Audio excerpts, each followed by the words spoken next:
42, 14, 81, 12. Broadcast. I worked in a theme park. I have stories to tell. We worked in a major theme park. There are secrets here, and we have stories to tell. By Faceless Sphinx and Guinevere McGregor. Used with their kind permission. The following accounts were recorded and compiled for the Society of Virtuous Pagans.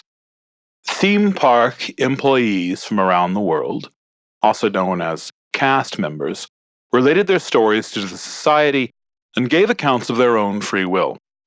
Some were aware of Society activity, and others simply wanted to report their experiences to a trusted source. In keeping with that trust, the anonymity of those involved has been ensured, such that names and locations have been obfuscated. Beyond that, these accounts have not been altered in any way. Account 1. My name is Daniel. I've reported this thing and I'm not in any trouble, so I figured I'd share it with you. It's just, it's something I've never seen before. Something unsettling. Yeah? And I don't know what to make of it. Maybe you will. I work HVAC at Contrary to what people think, we do have air conditioning in Europe. We just don't put it in every single space. And when we do, we run it when it's actually needed. Nobody wants to be in a hot, miserable house. Nobody. It's just that our regulations are different, and at least until climate change gets worse, so is our climate. Some of that work, the bit nobody particularly likes despite those Bruce Willis movies, is crawling through air ducts. It's miserable, difficult work, bloody hard on you, especially at certain times of year, and God's help you if you have any sort of back issues. In big areas like this resort, for example, there can be literal miles of the stuff. Remember that is nearly the size of the largest park run by a certain very big name with multiple parks in the US, and that one is nearly 2/3 animal enclosures and habitat, so most of it is outdoors, without a lot of need for HVAC.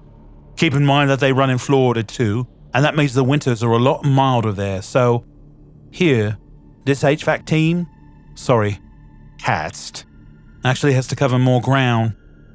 Now, you may not know that an idea that first really began with that first park run by that big company, and one that's been picked up since, is the construction of massive underground tunnels for moving people and supplies around the park. In addition to hiding the less bright and colourful bits of the park, it's a very practical way of making sure people, things, and if necessary, folks who are injured, can move or be moved around the park without having to worry about crowds, lines, and other obstructions. It's also been zoned for evacuation during fires and shelter in the case of terrible weather. Some of the oldest tunnels were already here when the park was built.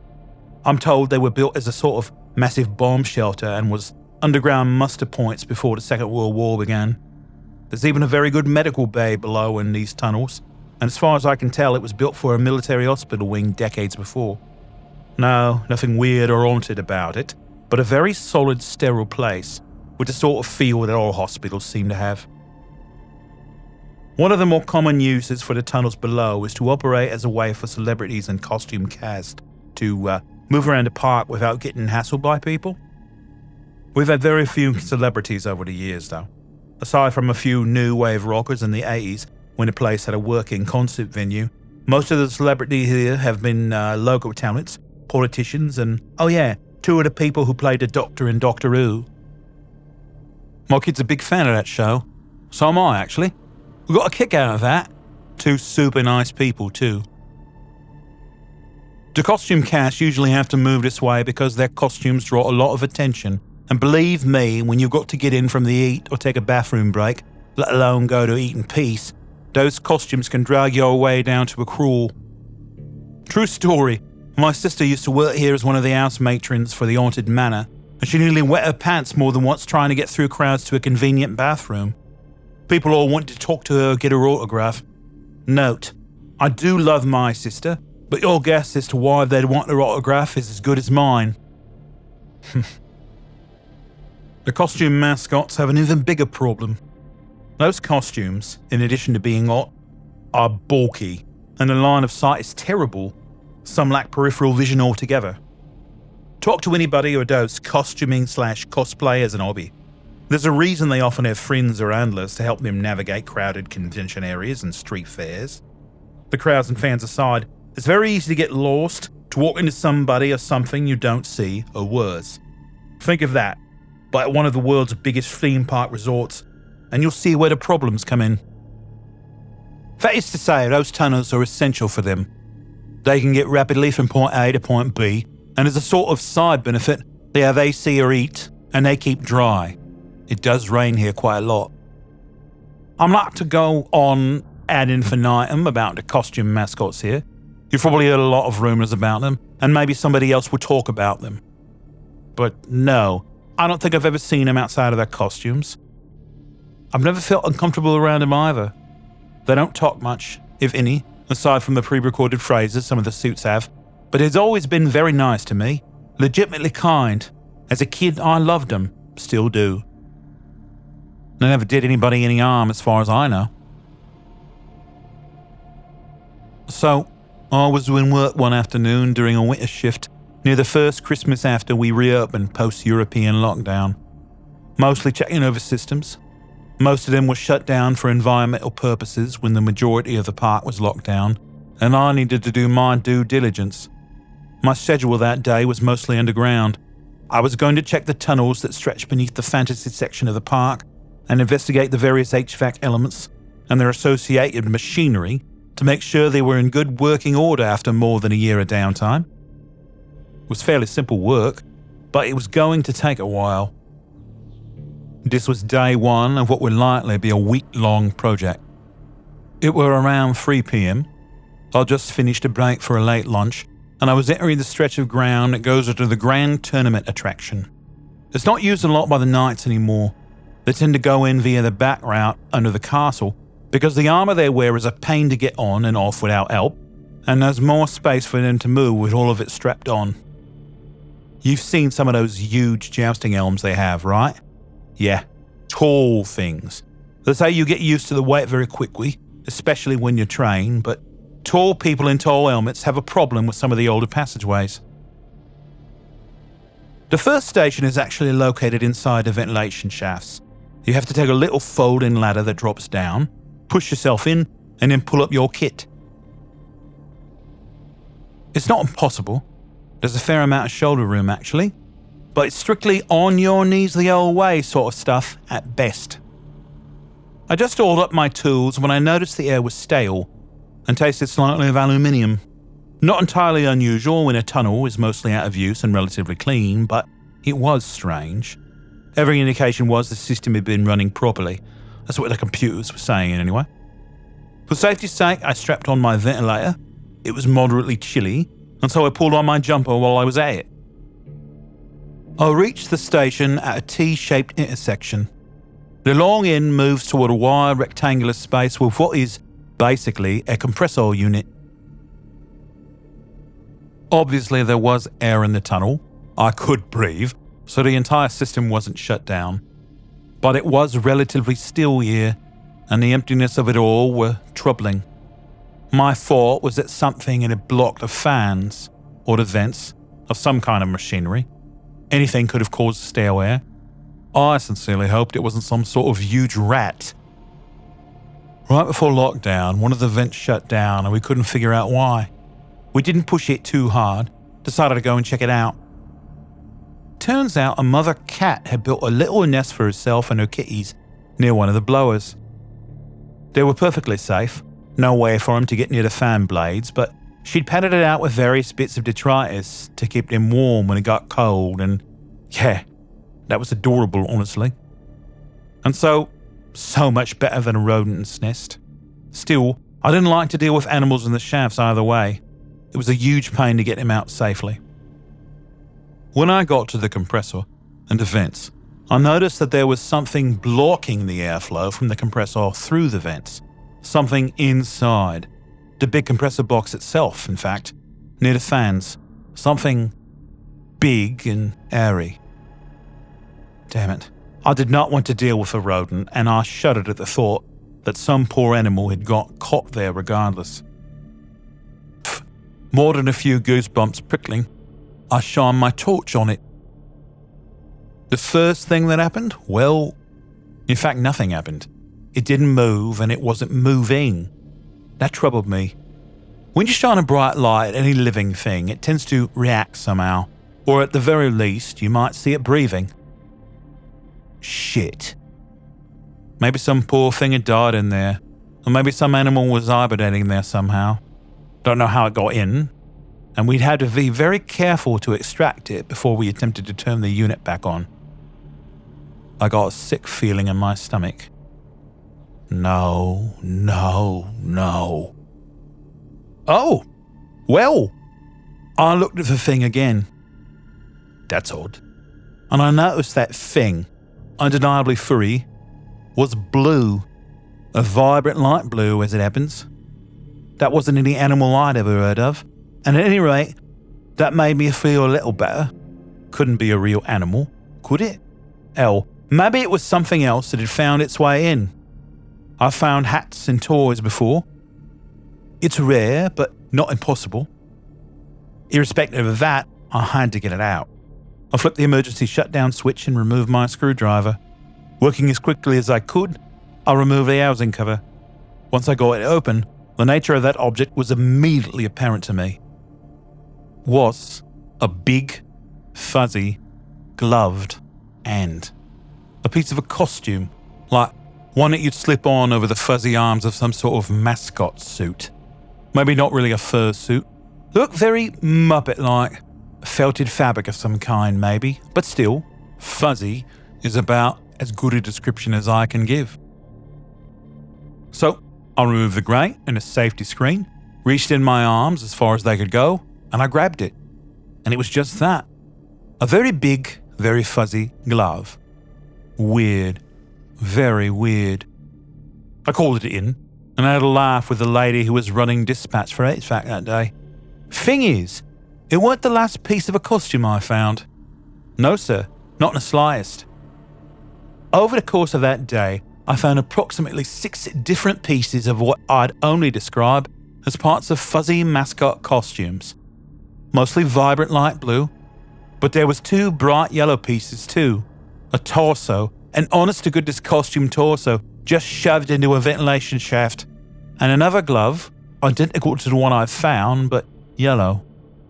Of course, I called all of this in, confused. My theory was that maybe somehow one of the laundry rooms had backed into the vents and something weird had happened. Or maybe a gigantic animal had hauled them up into the shafts.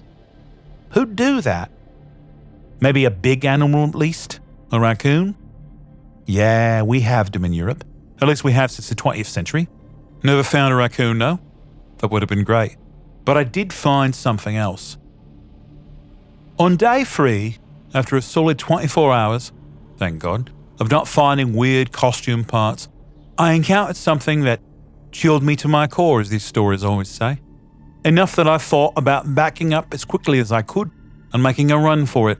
Or making a crawl for it. I'd just finished checking the tunnels under the castle when I peered into the next shaft. It was dark and long, and my torch didn't quite reach to the end of it. It did reach, however, and pick up 2 luminescent dots. Dots that grew as I approached. Dots that seemed to be looking at me. They was eyes.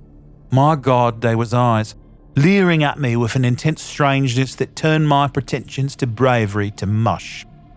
It was only after at least 2 or 3 minutes of terror that I realised what I'd actually found. It was an head. A large mascot head. One of those huge ones the biggest mascots have. A big, round, massive, melon-shaped bull. Fur-covered, big, cat-like ears, blue eyes, red fur. Have you ever been to a Japanese restaurant and seen one of them cat statues, usually white or gold? They sort of wave their paw at you sometimes. Sometimes they're holding gold coins. Good luck, a Japanese friend tells me. Now this looks somewhat like the head of one of those cats, except that it was red and looked a lot like the head of a giant muppet. We're talking about the size of Sweetums, in the form of that luck cat. Now, I don't know how those pieces got into the ventilation shafts, but this is the piece that still mystifies me. That part of the shaft is a very narrow one. I can fit in, but just barely, as I have relatively narrow shoulders. That head was easily twice the width of my chest, and it had been shoved, I mean really shoved into there, with considerable force. It was so tightly shoved in there that we had to go below and unbolt and remove a section of the shaft just to get it out. And it wasn't easy. Took two of us, a grown man and a grown woman, to pull the damn thing out of it. We reported all of this, of course, but we never did figure out what had happened. There was a few missing pieces when wardrobe casts came back to work after the lockdown, but all those had been accounted for, and none of them was precisely matching to what I found. A week later, though, I got a call at my station. "Hey, Danny," was the voice of Bart with security. "Hey, Bart," I said. "How can I help you?" "Danny, I just want to run this by you one more time, see if we're on the same page. About those costume parts you found?" "Sure, let's hear it," I said. "Okay. One right hand light blue, one left foot light blue, one girth belt light blue, one left hand bright yellow, one torso, uncertain animal or monster type, bright yellow." "Right. Don't forget the other stuff." "Yeah, the head, you mean?" "Aye," I said. "The head?" "Yep," Bart said. "Creepy-ass cat head, fuck off huge, vibrant red, big creepy eyes." "Yeah, that's the one." "You found these in sections 31A, 31B, and I think 35D, yeah?" "That's correct," I said. "So far as my records go. Did I get something wrong? I'm happy to correct if—" No, not at all. "I've got to ask you, Danny. I know how it sounds, but I need to make sure. You've got a great sense of humor, but is this some sort of welcome back practical joke?" "You're kidding," I said. "No, I'm not. Granted, I don't think you'd do it, but—" "No, Bart, I did not. Maybe I could have figured out how to get some of that up there, but inside a compressor unit, that bloody head, man." I was stunned he'd ever think that, really. Yeah, I suppose you're right. And I believe you. I'll have to check. You know how management is. It's just that I'm trying to figure out where in the hell these pieces came from." "I'd love to know too, Bart." "Best I could figure was," I said, "maybe something weird with one of the older laundry rooms in the tunnels, an industrial washer dryer used for the big costumes backed up somehow, I don't know." "The problem with that," Bart said, "the problem with that is that we don't have anything like those. We don't have a single furry mascot in those colors.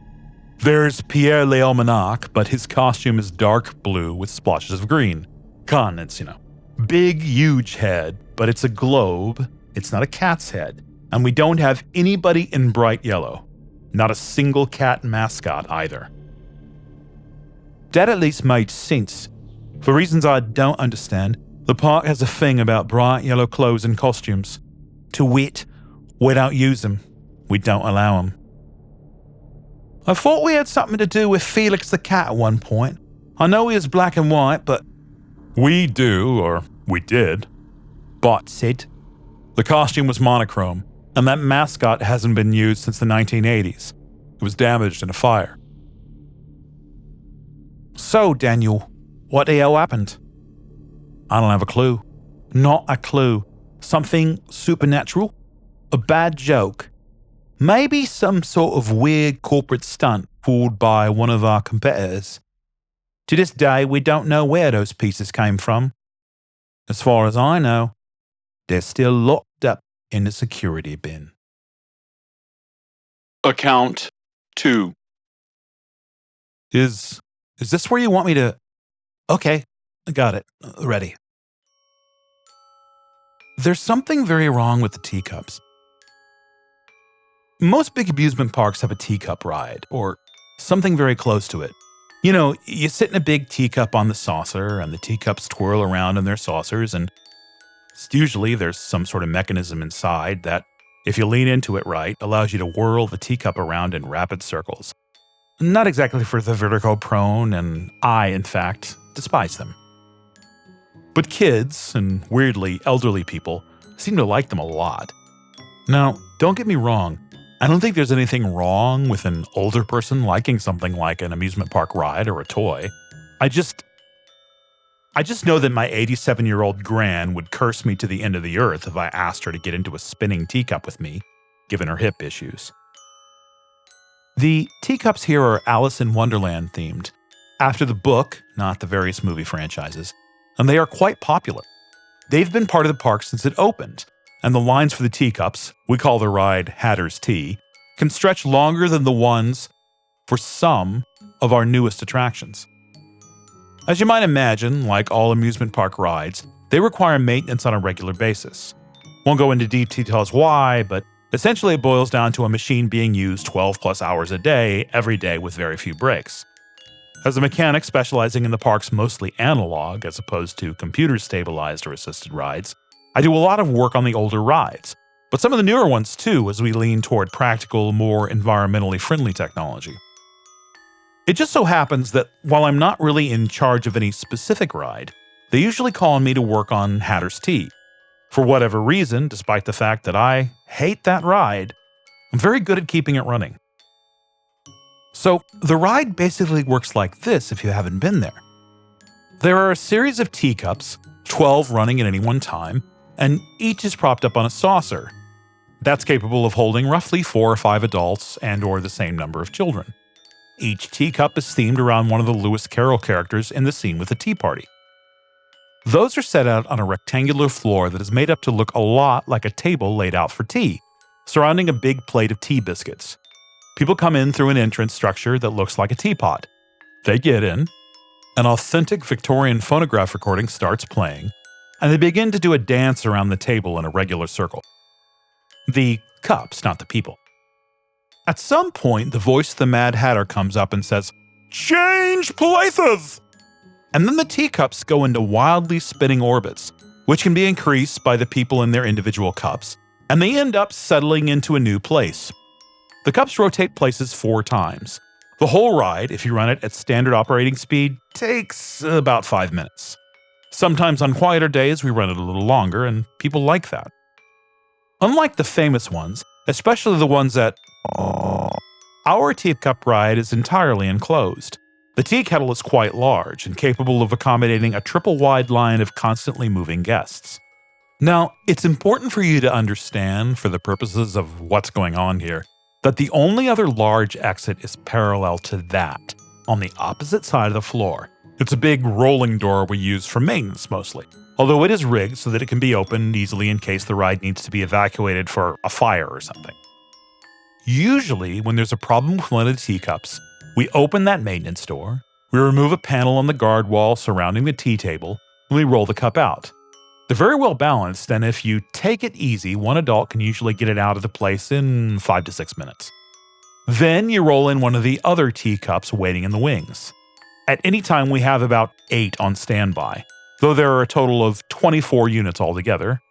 You attach a few connectors, you slide up a metal axle through a slot in the bottom of the cup, you apply the safety bolts, and boom zap, it's done. You've then got time to work on the other teacups. Now, these teacups have an interesting mechanism for repair. I won't go into the specifics, but somebody very wisely decided back in the 1960s that they should be as light and modular as possible.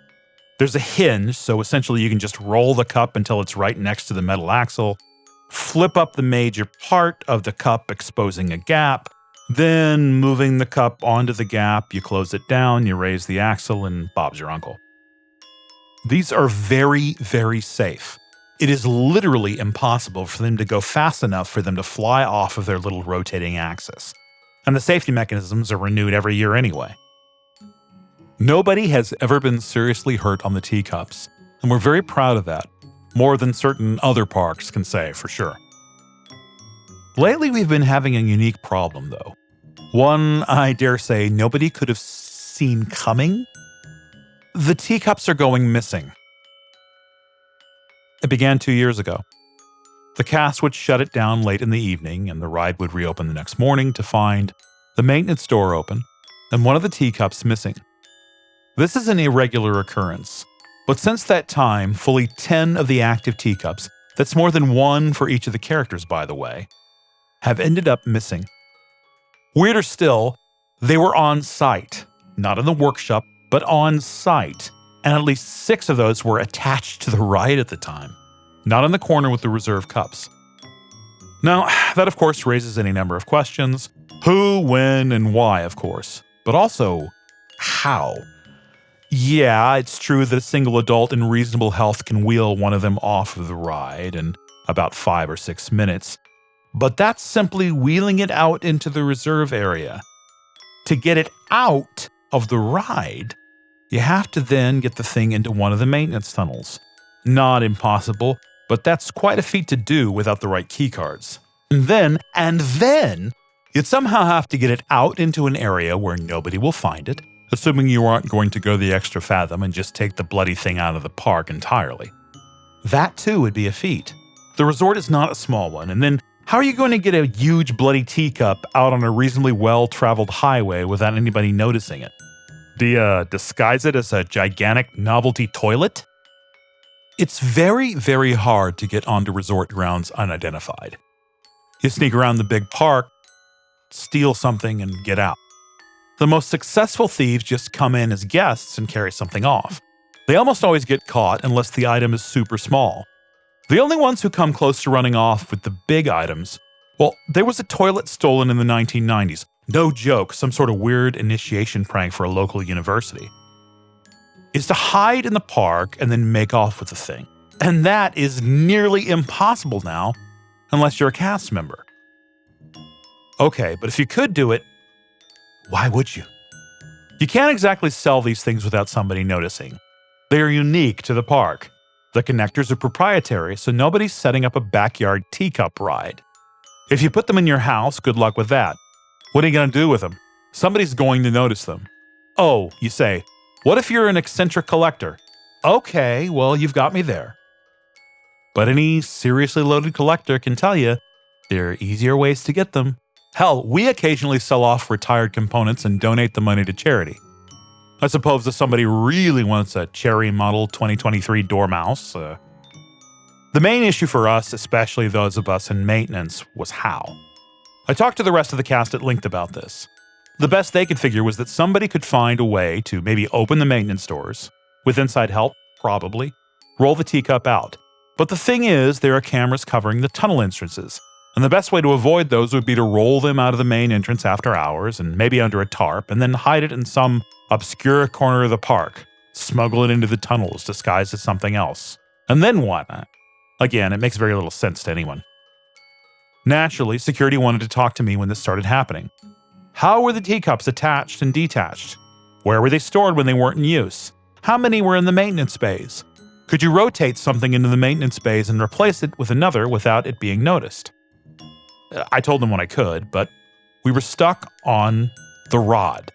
Okay, so getting out of the ride itself is a challenge unless you have the tools to detach it. And the thing is, you aren't going to get it out without that tool in the standard 5 to 6 minute change out. It's just not going to happen. Like I said, you have to lift up part of the teacup and lower the axle. Lowering that axle?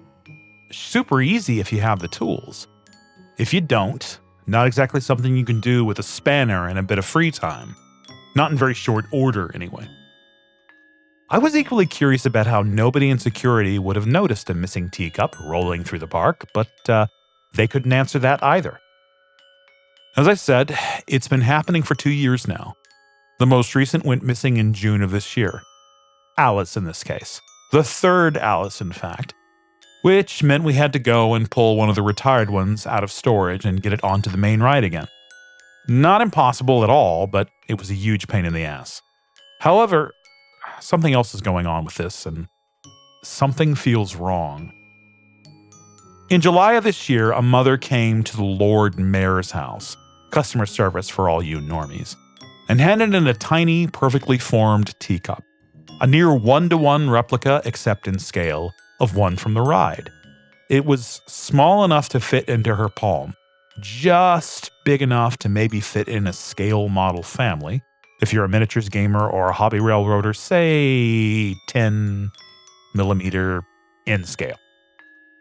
My friend in the Lord Mayor's house said she thought maybe somebody had either dropped it from some larger set bought at the park, or that maybe some kid or shoplifter had got into the box and palmed one, only to leave it behind in the park. My first thought, because I hadn't seen a toy like that for sale here, was that maybe somebody had done an elaborate 3D printed replica or maybe scratch-built it. I'm all thumbs with 3D printers, but I am a longtime wargamer, and I've seen some amazing things put together with 3D prints or even with scratch-built parts.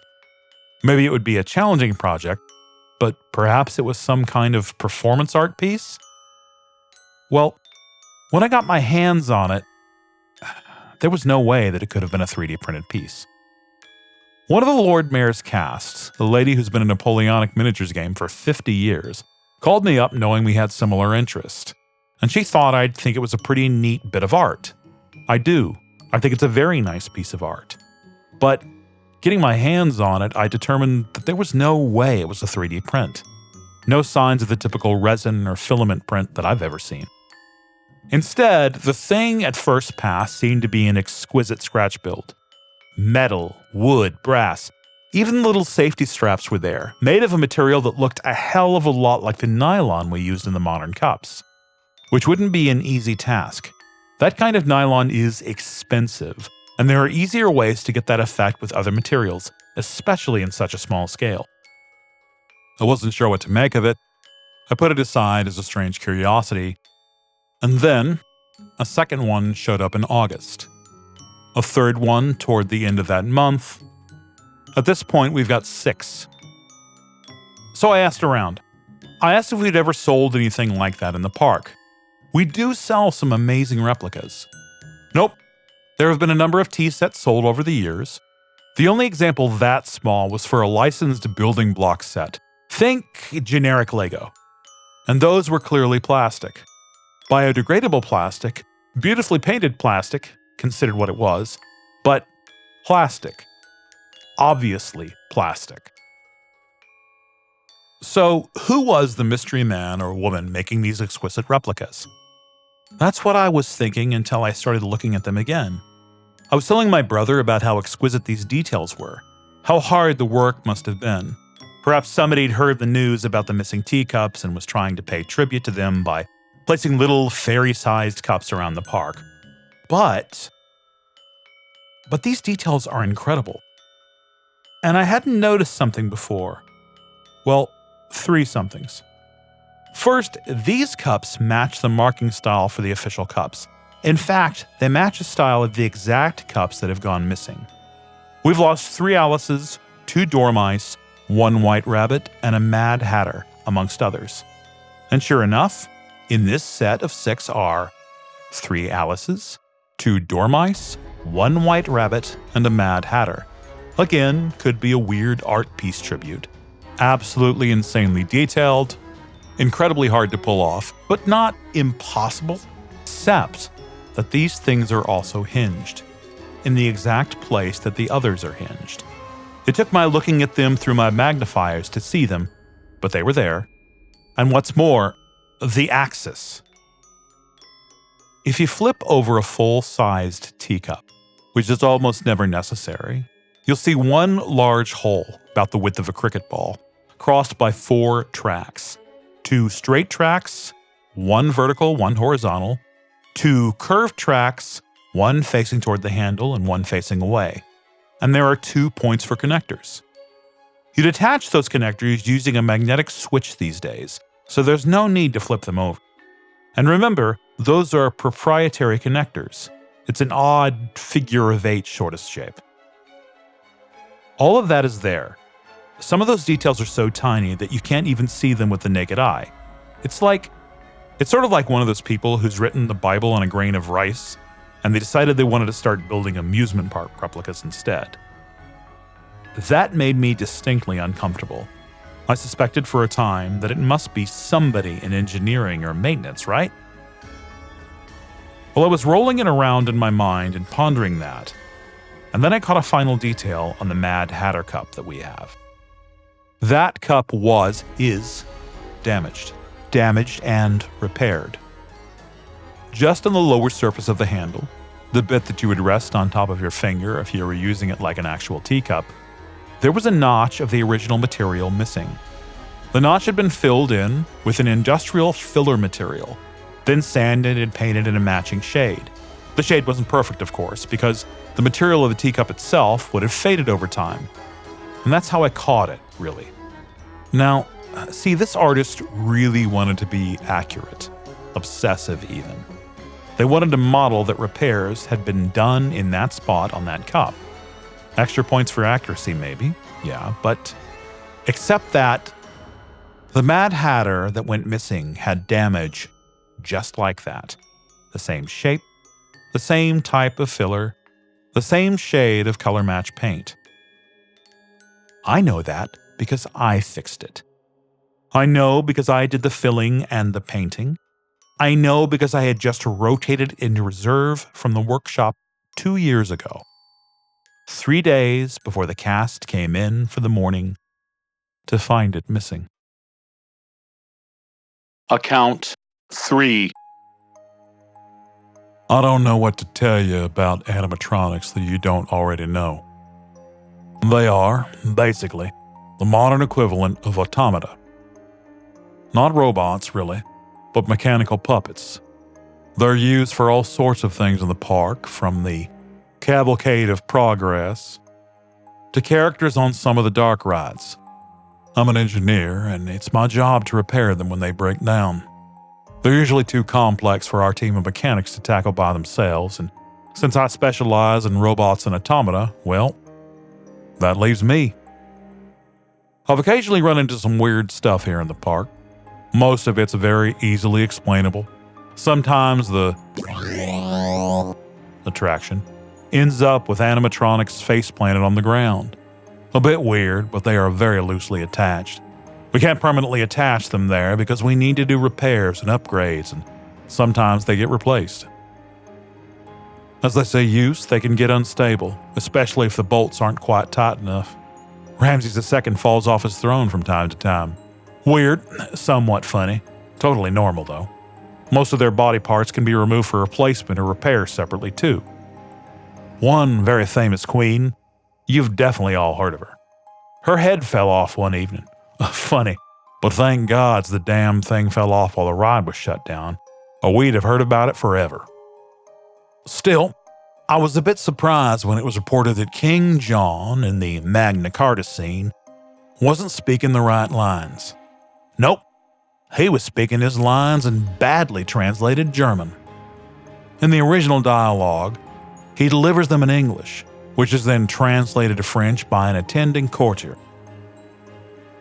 Weirder still is that John was talking at all. Because King John hasn't spoken since 1997, when the attraction was changed to be described from the standpoint of a page boy witnessing the affair. John's mouth moves and he turns his head. The courtier raises his hands and translates. But no words. There's been no audio tracking them for nearly 30 years. You couldn't even put a new one in if you wanted to. It's impossible for King John to speak. Until today. Well, that'll about do us for this week. We hope you had a lovely holiday. We're certainly glad to be back. A particular hello and thank you to all of our podcast listeners who've been really supportive lately.